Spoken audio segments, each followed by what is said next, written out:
one, fight.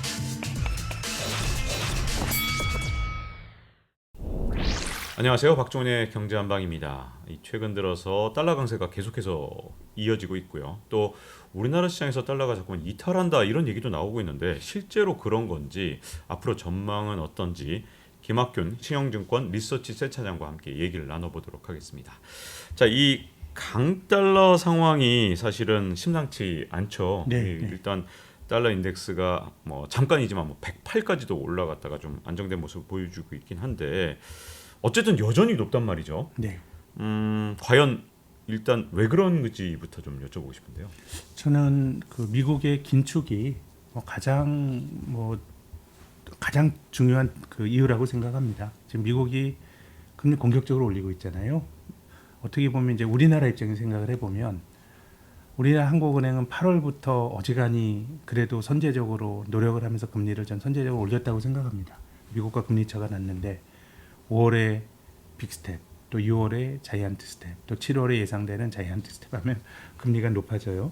그러다 보니까 이제 미국이 금리를 빠르게 올리는 게 환율에 투영이 되는 것 같고요. 근데 지금의 우리나라 원달러 환율이 올라가고 원화 가치 약세에 대해서 여러 가지 걱정이 많지만 이것은 뭐 한국만의 현상이 아니고요. 유럽을 비교해 보면 유럽은 이제 금리를 올리려고 인플레가 심한 긴축을 하려고 하다 보니까 이탈리아 같은 심각한 또 부작용이 있는 나라들이 또 걱정이 돼요. 그래서 긴축을 하는 신용만 하려고 하는데 강한 메시지를 주기가 어려운 게 ECB의 입장이고 일본 중앙은행은 일본은행은 아예 긴축을 할 엄두도 못 내고 있는 거예요. 근데 이제 미국만 계속 독주를 하다 보니까 이 달러 가치가 강해지는 현상이 나타나고 있습니다. 그래서 지금의 그 원달러 환율 상승은 원화 약세라는 측면보다는 달러 강세라는 범주에서 보는 게 저는 더 타당하다고 생각합니다. 그럼 세계적으로 봤을 때 이렇게 강달러가 계속된다면 경제에 어떤 영향을 미치게 될까요? 이제 환율은 그 수출하는 사람 입장에서는 자국 통화가 약한 게 좋을 테고요. 수입하는 쪽에서는 부담이 있는 건데 우리나라 입장에서 말씀을 드리면 이건 어쨌든 우리나라가 원화를 가지고 다른 나라에 주면 안 받잖아요. 우린 달러가 필요한 나라입니다. 그 비기축 통화국은 그럼 우리가 달러를 구하는데 비용이 많이 든다는 얘기지 않습니까? 우리가 1년 전에는 한 1,100원만 줘도 1달러 받을 수 있었는데 지금 1달러 받기 위해서 1,300원 넘어가게 되는 거니까 그래서 어느 정도의 통화 가치 약세라고 하는 거는 수출 기업을 중심으로 또 우리나라와 같이 수출 의존도가 높은 나라는 분명히 득이 되는데 이게 어느 정도 인계치를 높아지게 되면 그 경제 공동체가 국제사회에서 살아가는 데 들어가는 비용이 압도적으로 높아지는 거기 때문에 저는 뭐 제 감으로는 한 1,250원 뭐 이런 정도까지는 수출의 덕이 되겠구나라는 생각하고 있는데 지금 정도라 그러면은 뭐 득보다 실이 많은 것 같고 특히 수출에 대해서도 지금 우리나라 기업들이 현대자동차가 대표적인 수출 기업 아닙니까? 근데 울산과 광양에서 만드는 것보다 해외에서 차를 더 많이 만들어요. 그러다 보면 한국의 통화 가치가 약해지는 것과 또 이제 생산 기지가 다변화가 되는 이 환경을 보면 과거보다 원화 약세 효과를 수출 기업도 더 많이 받긴 힘드니까 뭐 지금은 저는 실이 훨씬 크다고 생각합니다. 또 우리나라 기업들이 6월달에 바이든 대통령 왔을 때 미국의 이제 대기업들이 100억 달러 그 투자하겠다 그랬잖아요. 네. 근데 원화로 따지면 바이든 갔다 간 이후에 한 10% 비용이 더 늘어날 거예요. 예, 원화가 지금은 약해졌기 때문에. 네. 그래서 지금처럼 이렇게 환율이 좀 기조적으로 단기간에 많이 약해지게 된 원화 가치가 이거는 여러 가지 경제 활동을 하는데도 계획을 세우기 힘들어지고 또 우리나라처럼 비기축 통화국은 기본적으로 그것이 고비용이라는 점에서 지금은 득보다 실이 훨씬 큰 국면이라고 봅니다. 이 강달러 상황이 계속되는 상태에서 지금 달러가 한국 시장을 이탈하고 있다 이런 시각도 많이 있고 네. 뭐 그렇게까지 심각하지 않다 별 상관없는 상황이다 이런 시각도 있는 것 같은데 일단 현재 상황은 어떻게 진단하십니까? 근데 뭐 돈이 꼬리표가 달린 게 아니기 때문에 뭐 알기는 어렵지만 일단 주식은 최근에 샀지만 계속 팔았죠. 네. 근데 이제 주식은 뭐 경기가 나쁜 것도 있고 또 미국의 금리가 올라가면 또 신고에 이탈하는 현상이 늘 있었기 때문에 어떻게 보면 이건 뭐 전혀 이례적인 현상은 아닌 것 같고 일반적으로 강달러 국면에서 그 돈이 이탈하는 건 이제 채권을 갖고 많이 얘기를 합니다. 근데 지금 이제 강달러가 된 원인 자체도 미국의 금리가 올라가면서 결국 돈이 미국 쪽으로 간다라고 하는 논리인데요. 근데 채권 시장에서는 6월 달에는 외국인들의 한국 채권 순매도가 나타났고, 근데 7월엔 다시 또 순매수였습니다. 1월부터 5월까지는 외국인 채권을 샀고, 그래서 뭐 여러 가지로 미국의 금리가 올라가게 되면 뭐 외화 부채를 진 기업들이 부담이 되는 이런 건 있습니다만은 아직까지 자금이 이탈하고 있다 이렇게 말하기는 힘든데, 지금 저는 어쨌든 우리가 7월 달에 미국이 기준금리를 0.75% 포인트 올리면 미국 금리가 한국보다 높아지거든요. 네. 미국 2.5, 한국은 2.25가 되니까 한국 입장에서는 되게 불편하긴 한데, 저는 금리차 때문에 돈이 빠져나간다라고 하는 것에 대해서는 그게 좀 과장돼 있다고 보는 쪽입니다. 왜냐하면 역사적으로 보더라도 2018년에도 미국 금리가 높았는데 돈이 안 빠져나갔어요. 채권 쪽에서. 그렇게 보는 이유는 이 세상이 한국과 미국만 존재한다 그러면 미국 금리가 한국보다 높아진다면 돈이 빠져나갈 겁니다. 근데 한국과 미국만의 많은 나라가 존재합니다. 특히 대부분의 이제 채권에서 이탈할 거라고 말하는 거는 그 나라 국채에 투자한 자금이 빠져나갈 거다라고 하는 우려가 큰데, 우리나라가 일본보다 국가신용 등급이 높거든요. 네, 일본 국가부채 너무 많지 않습니까? 네. 근데 일본 정부가 발행한 10년짜리 국채에 투자하면 이자를 0.2%밖에 못 받는데 한국은 3.3이에요. 이탈리아 재정 위기 때문에 막 걱정되는 나라인데 한국 금리가 이탈리아보다 높아요. 독일 금리 2%.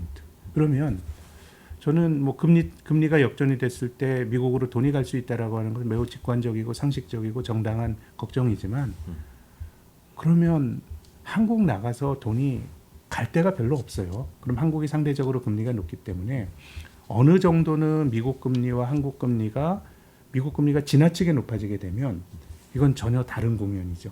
2018년에는 우리나라 기준금리 고점이 1.75고 미국은 2.5니까 0.75% 차이가 있었습니다. 근데 지금 만약에 1%포인트 이상 차이가 난다 그러면 제가 말씀드린 논지도 우리가 경험해보지 못했기 때문에 그렇게 될지 의심해 봐야 되는데, 어느 정도는 금리 차가 나더라도 뭐 한국을 뺐을 때 다른 대안들이 별로 없기 때문에 저는 유출은 많이 안 되지 않을까라는 게 제 생각이고요. 특히 이제 한은이 금리를 올릴 때 여러 가지 우리나라 가계부채라든가 여러 가지 부작용이 굉장히 코스트가 비용이 많기 때문에 저는 좀 미국이 제일 중요할 것 같아요. 올 가을까지도 미국이 예를 들어서 미국의 기준금리가 3% 갔는데 내가 금리를 계속 올릴 거야, 인플레 꼭 자기 올릴 거야 그러면 다른 나라들이 엄청나게 스트레스를 받을 것 같고요. 근데 올 가을쯤 되면 미국 경제도 이제 뭐 미국 경제 올해 성장률 전망치가 올해 시작할 때는 한 3.9 정도 봤는데 금주 보니까 이게 2.1%까지 낮아졌고 내년 성장률도 1% 초반이에요. 그렇게 본다 그러면 미국도 한 찬바람이 불고 여름이 갔을 때 통화 정책이 매우 신중해지지 않을까라는 뭐 전망과 한편은 기대를 갖고 있는데, 그래서 이제 미국이 그때도 나는 금리를 계속 올릴래라고 생각 아주 강하게 나가면 뭐 미국 경제도 주름이 잡히겠지만 한국과 같은 나라도 매우 힘들어질 것 같고, 그렇지 않다 그러면 뭐 어느 정도 금리 차가 나더라도 자금이 이탈하진 않을 거다, 저는 그렇게 봅니다. 네.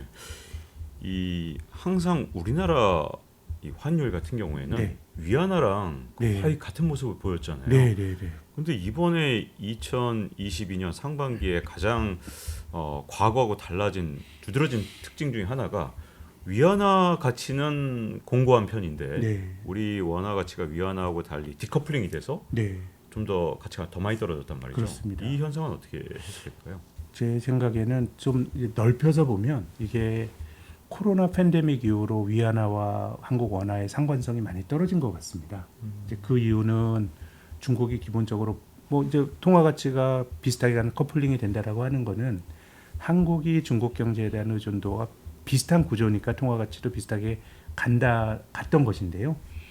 코로나 팬데믹 이후로 중국은 기본적으로 봉쇄 정책을 쓰면서 다른 나라와는 사이클이 완전히 달라졌어요. 경기 사이클만 보더라도 지금 미국 같은 나라는 고점을 치고 둔화가 되는 거고, 한국의 수출도 고점을 치고 지금 둔화가 되는 국면인데 중국 경기는 지금 바닥에서 뭔가 돌아서는 그런 모습인 것 같아요. 그렇게 보면 뭔가 중국이 봉쇄 정책을 쓰면서 한국을 비롯한 다른 나라와의 연결고리가 약해진 게 동화 가치의 디커플링으로 나타나는 첫 번째 이유인 것 같고요. 또 두 번째는 뭐 중국은 아직도 외환 시장이 굉장히 폐쇄적인 시장입니다. 그 개방이 된 시장이 아니다 보니까 뭐 꼭 환율은 아닙니다만 중국 주가도 다르게 가잖아요. 지난 6월달에 글로벌 증시가 한국, 미국 전부 패닉인데 중국으로 주가가 올라가고 그래서 좀 개방화되지 않은 금융시장의 특성이 환율을 통해서 나타나고 있는 것 같고 실물 측면에서도 봉쇄 조치로 뭔가 이제 다른 데와의 연결고리가 끊어진 것이 원화와 위안화가 좀 다른 행보를 나타내는 이유라고 봅니다. 앞으로도 제 생각에는 특히 중국이 봉쇄 정책을 풀지 않으면 딱히 뭐 원화가 위안화와 같이 움직여야 될 뭐 그런 논거는 별로 없다고 봅니다. 이 중국만 놓고 보면 요즘 들어서 갑자기 뭐 부실 위험도 크다 그러고 부동산 시장이 흔들린다 그러고 하다 보니까 사실 지금 강한 위안화가 조금 이해가 안 가는 측면도 좀 있거든요. 네. 중국 시장에서의 변화 같은 걸로 인해서 또 다른 방식을 또 디커플링하거나 이런 가능성도 있는 건가요? 제 생각에는 오히려 우리가 2015년, 16년에 중국 경제 위기론이 있었습니다. 뭐 중국 증시도 폭락을 했고요. 그 당시에 헤지 펀드들이 이 중국에 대해서 뭐 통화 가치와 주식에 대해서 숏 포지션을 잡아서 뭐 공매도 쳐가지고 뭐 돈을 번다 뭐 이런 얘기들 많이 나왔는데요. 조지 소로스가 투자했다가 손해 안 봤을까요? 예, 그때? 그런 레터도 네. 많이 썼잖아요. 네. 그 당시에 나타났던 중국 경제 붕괴론의 가장 핵심적인 이유가 중국이 외화 부채가 너무 많다. 그래서 위안화 가치가 지나치게 약해지게 되면 우리나라 외환위기 때 기업들 도산이 원달러 환율이 한 900원 하다가 2,000원까지 가니 달러 빚을 진 기업은 갚아야 될 빚이 2배 이상 되니까 도산이 된 거거든요. 그래서 중국처럼 고부채 국가, 특히 최근 4, 5년은 아닌데 글로벌 금융위기 이후에 미국이 양적 완화를 초기에 했을 때 중국이 그 달러를 가장 많이 받아들인 나라였습니다. 외화부채가 큰 나라이기 때문에 중국은 어느 정도는 위안화 가치가 부채 문제가 거론이 될 때는 좀 안정이 되는 게 중국의 부채 문제와 관련해서는 좀 좋은 위안화 움직임인데 전 최근에 위안화의 상대 강세도 뭐 그런 맥락에서 해석하고 있습니다. 네. 이 또 하나 궁금한 것 중에 하나가 이제 우리나라가 이제 해외 투자를 지금도 많이 하고 있잖아요. 네. 그래서 보니까 최근에는 국민연금한테 정부가 좀 해외 투자 좀 그만해라, 좀 부탁 좀 네. 하자, 뭐 이런 느낌의 네, 네. 좀 얘기를 했더라고요. 거기다가 이 해외 투자에서 사실은 우리가 미국한테 약속한 게 너무 많지 않습니까? 이것도 다 우리가 공장 짓고 저 하겠다 그러는데 물론 언젠가는 그 공장을 짓고 가동이 되면 우리한테 이제 외화가 들어올 수도 있지만 지금 일시적으로 엄청나게 많은 이 생산 설비를 미국에다 짓는 과정에서 이 기업들이 이제 해외에서 본 돈을 한국으로 들고 들어오지 않고 그냥 거기다 놔두고 네. 이런 상황에서 경상수지 흑자를 본 걸로는 장부에는 나오지만 실제로는 그게 한국에 유입되지 않고 있다 이런 얘기도 사실은 좀 들은 적이 있어요 전문가 그룹한테. 그래서 그렇군요. 네 그래서 그런 것들이 계속 복합적으로 작용되는 건 정말 일종의 엇박자가 지금 나고 있는 게 아닌가 네, 이런 생각이 좀 드는데 그 부분은 도대체 어떻게 봐야 될까요? 저는 사실 그 메커니즘에 대해서 깊이 생각해 보지 못해서 뭐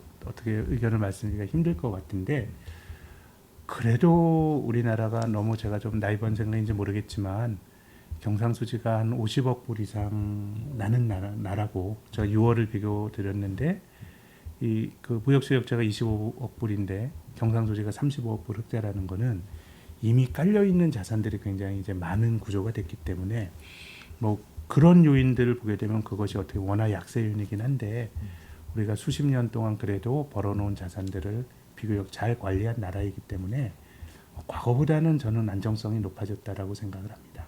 과거에 일본이 누렸던 경상수지는 흑자를 보는 구조.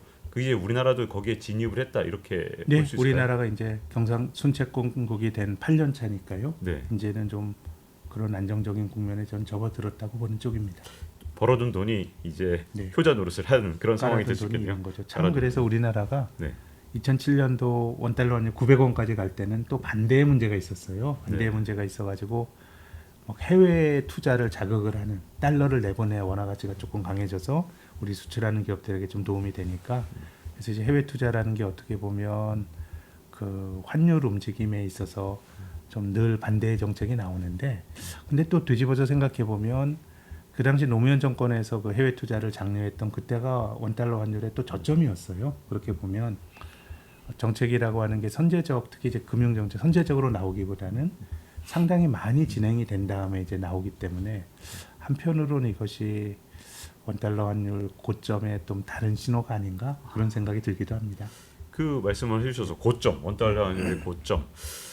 그렇다면 강달러가 해소되면 되는 거잖아요. 네. 언제쯤 이 강달러 현상은 좀 해소될까요? 제 생각에는 이것이 그냥 뭐 한국이 금리 올린다 그래서 한국 원화가 강해지는 게 아닌 것 같아요. 이제 미국이 결국 중요하기 때문에 앞서 말씀드린 것처럼 다른 나라들이 미국을 따라서 막 금리를 올리는 나라들도 많고 뭐 외신을 봤더니 그 미국 따라서 빅스텝 이상 한 케이스가 뭐 40-50건이 된대요. 뭐 캐나다 같은 대표적인 나라가 있죠. 근데 이제 유럽이나 일본은 뭐 도저히 그러기도 힘들고 한국도 뭐 올릴 만큼 저는 많이 올렸다고 보는데 그래서 올 가을 올 4분기에 미국의 통화 정책이 굉장히 중요할 것 같습니다. 예, 이제 미국이 뭐 금리를 좀 올리더라도 지금과보단 훨씬 더 신중한 태도로 돌아선다 그러면 제 생각에는 뭐 환율이나 이런 것들이 좀 다른 나라가 안정이 될 것 같고 그럼에도 불구하고 나는 내가 길 갈 거라 그러면 일단 한국과 미국을 비교해 보면 금리가 올라갈 때 받는 부작용이 뭐 환율도는 너무너무 다릅니다. 미국은 가계가 글로벌 금융위기 이후에 부채를 좀 줄였어요. 디레버징을 했고 기업도 부채가 늘어났지만 뭐 GDP 대비 비중으로 보면 8-90년대보다 낮고 근데 미국은 정부 부채가 사상 최고치라서 미국은 공공부채가 문제인데 한국은 뭐 논란이 많지만 그래도 공공부채는 다른 나라 비교해 보면 좀 여유가 있고 기업 부채 GDP의 200%가 넘고요. 가계부채도 GDP의 100%는 넘어갔으니까 미국은 공공, 한국은 민간이거든요. 근데 공공과 민간의 신뢰도가 같을 수가 없어요. 당연히 공공부채의 신뢰도가 높죠. 그래서 금리가 올라갔을 때는 빚진 사람들이 다 어려움을 겪지만 한국이 더 취약한 구조이기 때문에 우리나라도 미국이 올 가을 이후로도 뭐 계속해서 내 갈 길 간다 그러면서 간다 그러면 매우 힘들어지는 구조이고 따지고 보면 많은 나라들이 미국 쫓아가기 전 힘든 구조라고 봅니다. 그래서 그 환율의 통화 가치 약세가 그 어느 정도 임계치도 결국은 미국이 결정하지 않을까 싶은데 제 의견을 말씀드리면 미국도 올 가을 정도가 되면 지금과 같은 스탠스는 아니지 않을까. 매우 좀 신중하게 통화 정책이 바뀌지 않을까 그런 기대를 갖고 있습니다. 네. 또 궁금한 것 중에 하나가 물론 이제 경상수지가 결정적이겠지만 그래도 근본적으로 이제 또 무역수지가 네. 만약에 예를 들어서 예전만큼 흑자폭이 크지 않고 네. 혹은 또 적자로 반전된 그런 달이 계속해서 등장을 하거나 이런 경우에는 어쨌든 또 환율의 영향을 어떤 방식이든 미치지 않을까 하는 우려가 있는데 네. 무역수지 쪽에 의해서 지금 현재 환율에 영향을 미칠 가능성 이쪽은 어떻게 보시나요? 아무래도 이 무역 수지가 적자가 난다 그러면 경상수지 흑자폭도 좀 줄어들 테고요. 그래서 뭐 환율은 뭐 어쨌든 최종적으로 보면 돈이 들어오는 구조니까 경상수지가 최종적으로 중요할 것 같고 오히려 투자자의 관점에서 보면 무역 수지라고 하는 거는 수출하는 기업의 마진과 굉장히 유사하거든요. 그렇게 본다 그러면 투자자들 입장에서는 설사 경상수지가 흑자라고 하더라도 무역수지 적자가 누적이 된다 그러면 틀림없이 그 기업 이익의 축소 이런 걸로 귀결이 되면서 주식시장은 수출주 중심으로 좀 나빠질 수 있다라고 생각합니다. 네. 자 이렇게 최근 들어서 나타난 달러 강세 그리고 우리 환율에 대해서 좀 알아보면서 동시에 주식시장까지 이렇게 종합적으로 알아본 것 같습니다. 자 김학균 신영증권 센터장님과 함께했고요. 자, 잊지 말고 좋아요, 구독, 알림 설정해주면요. 또 다음 시간에 뵙도록 하겠습니다. 감사합니다. Round 1, fight.